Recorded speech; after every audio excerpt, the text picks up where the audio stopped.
Backyard hog farming is a growing industry in the Philippines.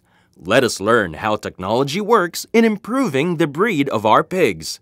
Alamin natin ang AI o Artificial Insemination. Sa kasalukuyan, humigit kumulang 15 milyon ang populasyon ng hog o baboy sa Pilipinas.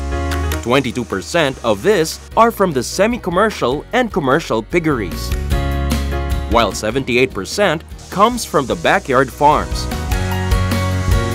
Ngunit kahit na mukhang malaki ang bilang ng baboy sa mga backyard, lumiit pa rin ang populasyon nito noong 2013. Balita nitong mga nakakaraang panahon sa Bureau of Animal Industry, ang estimate mga 20 to 30% ang backyard pig population na wala noong 2013 dahil sa iba't ibang dahilan.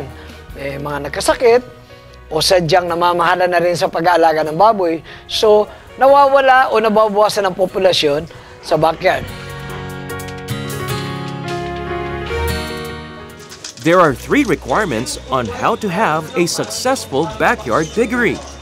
Ito ay ang sufficient nutrition o ang tamang pagpapakain, animal health management, at ang pinakamahalaga, ang superb genetics o pagbibreed ng baboy. Good genetics play a vital role in a piggery dahil kung mas mabilis na lumaki, mas mabilis din ang kita. Pag maganda ang laki at magandang kalidad ng mga karne ng mga fatteners, para sa lahat na nag-aalaga ng baboy, mas magiging kapaki-pakinabang dahil magiging profitable. Upang sa loob ng 5 buwan kalahati, titimbang na ito ng 90 kilos at maganda ang kalidad ng karne. There are 2 ways to breed hogs. Una ay ang traditional or natural way of mating. And second is artificial insemination o mas kilala sa tawag na AI. Ang AI or artificial insemination sa baboy ay isang paraan ng pagpapalahi na kung saan ang similya ng barako ay kinokolekta at pinapasok sa ari ng inahin sa pamamagitan ng di-natural na paraan. Sa pamamagitan ng artificial na insemination sa baboy, hindi na kailangan dalhin mismo ang barako para pasampain sa mga naglalanding inahin. Sa AI, sinisigurong maayos at malinis ang pinagdadaan ng proseso mula sa collection hanggang delivery. Maliban dito, piling-pili ang mga barakong ginagamit para sa AI.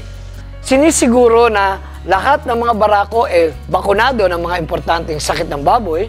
Pangalawa, hindi pinipiling gamitin sa artificial insemination kung nagkaroon ng mga karanasan na nagkasakit o nagkaroon ng diferensya ang barako.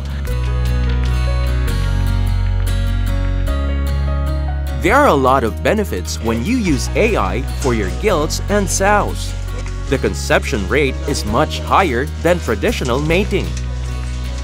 Compared to the range of 4 to 6 piglets conceived through natural mating, sows bred through AI produce 9 to 18 piglets.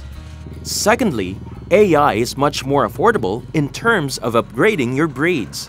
Kahit na mababa o mataas na klase ng breed, pareho lang ang presyo ng similya. Hindi ninyo makukuha ang ganong klase ng baboy kung kayo aasa lang sa pagbabulog ng mga by natural breeding sa mga boar hire. Oo, dati wala. Kasi nga, wala. Alam ko, nung bata pa ako, bulugan lang talaga ginagamit ng mga nanay ko eh. Dati nung bulugan yung ginagamit namin, nagkakaroon nga ng problema. Minsan yung inahin ko na napipilay.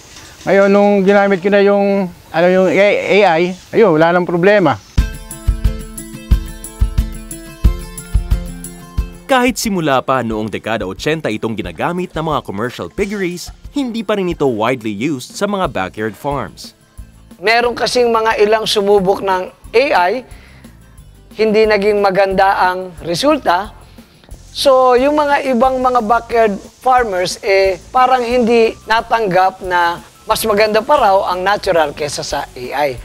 Success in AI breeding depends on the timing and right management of your sows.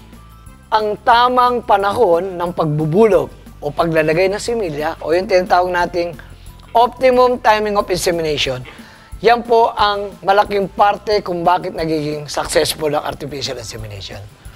There are seminars available for those who are interested to learn. Maliban dito, maaari ring matutunan ang tamang paggamit ng AI mula sa mga ahente ng mga AI companies. Para may promote namin yung artificial insemination sa mga backyard hog raisers, nagsasagawa kami ng mga seminar para ituro ito sa kanila kung ano yung magiging kagandahan nito sa kanila pagka ginamit nila. Technology and agriculture go hand in hand in improving the backyard hog industry. Through AI, you can produce more piglets, bigger pigs, and increase your income.